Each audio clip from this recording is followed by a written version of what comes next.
this laboratory that we have so that we have the latest and greatest, the cutting edge facilities that modern day research can accommodate.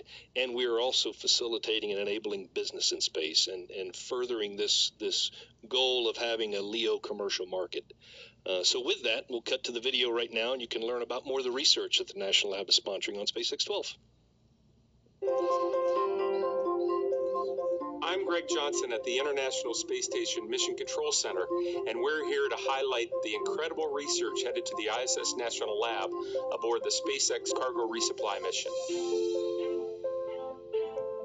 The Michael J. Fox Foundation will attempt to grow large ordered crystals on the ISS to examine the LRRK2 protein, a main contributor to Parkinson's disease.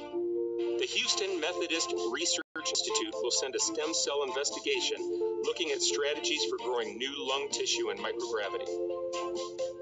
Pharmaceutical giant Eli Lilly and Company will send a freeze-drying experiment to station with the hopes of improvement and physical stability within drug products.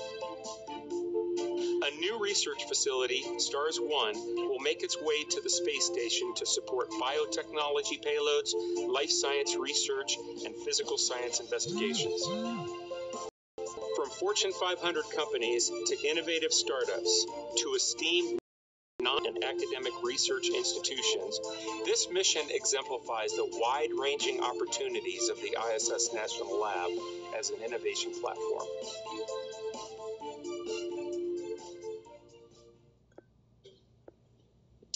So really, just to sum it up, my take-home message for today's talk: there's never been a better time to go and have access to space and do research in space than what we have today. Pete mentioned it in his talk earlier.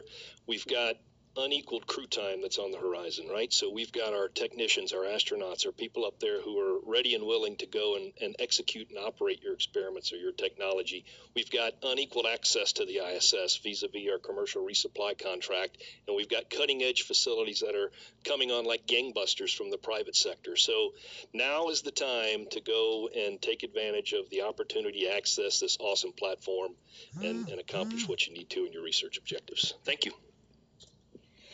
Thank you, both Pete and Ken. They're going to stay up here for a couple of minutes to take questions from those of us in the room as well as online. If you're following along with social media, please submit your questions via the hashtag AskNASA. In the room, do we have any questions for either Ken or Pete? A question up front. Bear with just one moment until the microphone gets to you. We're good? We're good. What is it about microgravity that makes it conducive to doing like the biomedical research?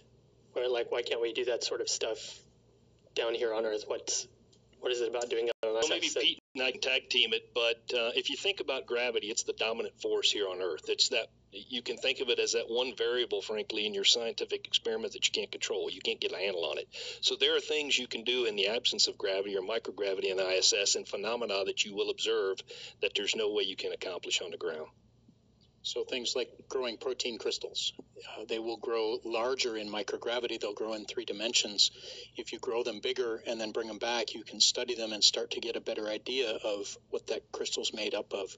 Another thing is that you can study biological specimens that have a shorter life cycle, but we still know how they relate to humans. They've been studied for a long time on the ground. We study them in space to see how that changes what we've learned about them in the past. Do we have another question from the audience? We have a question in the back, and please hold your question until the microphone gets to you. How often do you have to resupply the ISS with materials?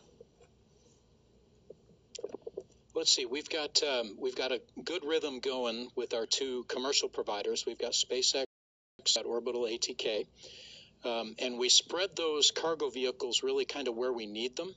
So we work them around things like the Soyuz launch and landing where we're rotating crew members. We work them around things like thermal constraints and spacewalks like we have coming later this week.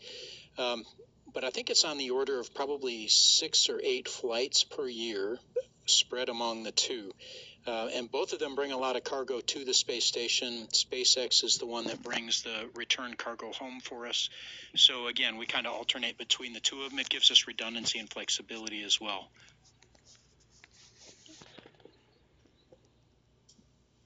We have time for one